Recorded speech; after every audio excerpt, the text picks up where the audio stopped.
தீமோத்தி 1:7 தெளிவாக சொல்கிறது, தேவன் நமக்கு பயத்தின் ஆவியை கொடுக்காமல் தைரியத்தின் ஆவியும் அன்பின் ஆவியும் தெளிந்த புத்தியின் ஆவியும் கொடுத்திருக்கிறார். அப்போ தேவன் கொடுக்காத இந்த பயத்தின் ஆவி நமக்குள் எப்படி கிரியை செய்கிறது? அப்போ நம்மை நாமே கேட்க வேண்டிய ஒரு முக்கியமான கொஸ்டின் என்னன்னா, இந்த பயத்தின் ஆவி எங்கிருந்து வந்தது? ஏன் இந்த பயத்தின் ஆவி என்னுடைய வாழ்க்கையில கிரியை செய்கிறது? இதற்கான பதிலை நம்ம கண்டுபிடிச்சிட்டோம்னா ஆட்டோமேட்டிக்கா நம்ம ஜெயத்தை நோக்கி போறதுக்கு இது பெரிய ட்ரம்ப் கார்டா இருக்கும்.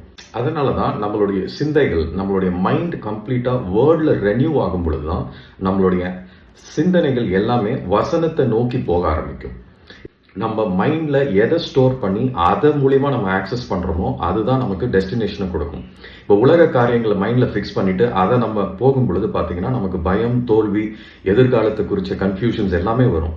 வேற நம்ம மைண்ட்ல வேர்ட் ஆஃப் காடை நம்ம ஃபில் பண்ணிட்டோம்னா நம்ம எந்த சூழ்நிலைகள் வந்தாலும் we will walk through the word of God. அந்த இடத்துல கர்த்தர் நமக்கான விடுதலையை ஆட்டோமேட்டிக்கா நமக்கு தந்துருவார்.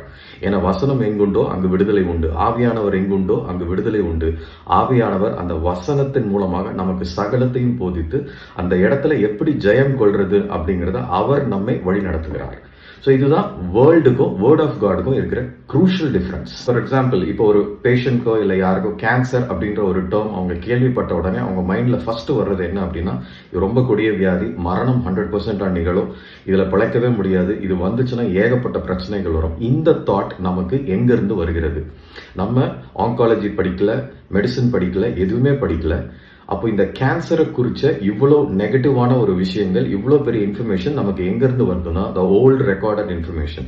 எதெல்லாம் நம்ம கேன்சர் பற்றி கேட்டோமோ, கேன்சர் மரணங்கள், கேன்சரை குறித்த பயங்கள், அந்த மாதிரி விஷயங்கள் நமக்குள்ள வரும் பொழுது அந்த கேன்சர் என்ற வார்த்தை கேட்ட உடனே நமக்குள்ள மரண பயம் நம்மை கவ்விக்கொள்கிறது.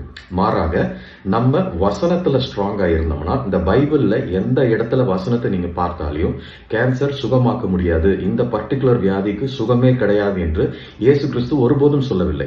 அவர் சொன்னது எல்லாம், என்னை விசுவாசித்தால் நீ மகிமையை காண்பாய், என் மகிமையை காண்பாய். அப்ப என்னை விசுவாசித்தால் நீ சுகமாவாய். அப்போ இந்த கேன்சர் என்ற ஒரு கொடிய வியாதியாக இருந்தாலும் நான் வசனத்தின் அடிப்படையில, என் மைண்ட்ல வசனத்தை அடிப்படையில நான் ஃபோக்கஸ் பண்ணும் பொழுது அந்த கேன்சர் எனக்கு ஒரு பெரிய மலை போல தெரியாது. இதே கேன்சர் என்ற வியாதியை நான் வேர்ட் ஆஃப் காட் ஃபில்டு மைண்டோட நான் அந்த ரெனியூட் மைண்ட்ல பார்க்கும் பொழுது இது ஒரு சாதாரண வியாதி, எந்த வியாதியாக இருந்தாலும் என்னை பலப்படுத்துகிற கிறிஸ்துவினால நான் ஜெயம் எடுப்பேன். அப்போ அந்த வியாதி எனக்கு மரணத்தை தராது, மரணத்தை வென்று இயேசு என்னோடு இருப்பதனால நான் நிச்சயமாக அந்த வியாதி மீது நான் ஜெயம் எடுப்பேன். இதுதான் அவர் சொல்ற விஷயம். பயத்தின் ஆவியை கூடாமல் தைரியத்தின் ஆவி, தெளிந்த புத்தியின் ஆவி. அது வியாதி தான் இருந்தாலும் எனக்குள் இருக்கிற இயேசுவை காட்டிலும் அது ஒன்றும் இல்லை. அப்போ அந்த அன்பின் ஆவி, தேவனோடு ஐக்கியப்படுகிற அந்த அன்பு நமக்குள்ள அதிகரிக்கும். அப்போ அந்த காரியங்கள்ல நம்ம இயேசுவின் நாமத்துல கம்ப்ளீட்டா ஜெயம் எடுப்போம். 1 கொரிந்தியர் 2:12 பவுல் அப்போஸ்தலன் தெளிவாக சொல்லுகிறார், நாங்கள் உலகத்தின் ஆவியை பெறாமல் தேவனால் எங்களுக்கு அருளப்பட்டவைகளை அறியும்படிக்கு தேவனிலிருந்து புறப்படுகிற ஆவியை பெற்றோம். அப்போ தேவனுடைய காரியங்களை நமக்கு அறிவிக்கிற பரிசுத்த ஆவியானவர் நமக்குள்ள வரும்போது அவர் சகல சத்தியத்துக்குள்ளேயும் நம்மளை நடத்துகிறார். அப்ப தன் சொந்தத்தில் இருந்து பேசாமல் இயேசு என்னென்ன அந்த ஜீவனுள்ள வார்த்தைகளை பேசினார், அந்த வார்த்தைகளை எல்லாம் நமக்கு வழி நடத்தி அந்த இடத்துல ஜெயத்தை நமக்கு சுதந்திரவாளியாக மாற்றுவதற்கு அவர் உதவி செய்கிறார். அப்போ இந்த ஸ்பிரிட் ஆஃப் ஃபியர் எங்கிருந்து வருது அப்படின்னா, இந்த ஸ்பிரிட் ஆஃப் ஃபியர் என்பது it is the spirit of the world. இது நமக்குள்ள வரும் பொழுது நம்ம மைண்டை அது ஹைஜாக் பண்ணி அதை மேனிஃபெஸ்ட் பண்ண வைக்கிறது தான் இந்த ஸ்பிரிட் ஆஃப் ஃபியர். அப்போ தேவனுடைய அந்த சத்தியங்களை அறிகிற ஆவி நமக்குள்ள இருக்கும் பொழுது நம்ம அந்த சத்தியத்தை தெளிவுபடுத்தி கொண்டோம்னால், அந்த சத்தியத்துக்குள்ள நம்ம பெர்ஃபெக்டா உள்ள பிலீவ் பண்ணி அதை வாக் பண்ண ஆரம்பிச்சிட்டோம்னா ஆட்டோமேட்டிக்கா நமக்கு எதிரில் இருக்கிற எல்லா பொய்களையும் இயேசுவின் நாமத்துல உடைத்து நம்ம அந்த இடத்துல ஜெயம் எடுக்க முடியும். அப்ப அதனாலதான் அந்த பயத்தின் ஆவியை கூடாமல் தைரியத்தின் ஆவி. இந்த உலகம் நமக்குள்ள பயத்தை உண்டு பண்ணுகிறது. ஆனால் நான் இயேசுவின் வசனத்தை விசுவாசிப்பதினால், அந்த வசனம் எனக்குள்ள ஜீவனாய் இருப்பதனால் நான் அந்த பயத்தின் ஆவியை உடைத்து அதன் மீது நான் இயேசுவின் நாமத்திலே ஜெயம் எடுக்கிறேன். இதுதான் முக்கியமான விஷயம்.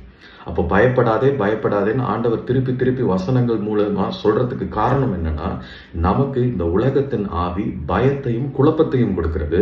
ஆனால் இயேசு கிறிஸ்துவின் ஆவி நமக்குள்ள வரும்போது அந்த வியாதியின் மீது நம்ம ஜெயம் எடுக்கிறோம், எல்லா பிரச்சனைகள் மீதும் நம்ம இயேசுவை அறிக்கையிட்டு ஜெயத்தை பெற்றுக் கொள்கிறோம்.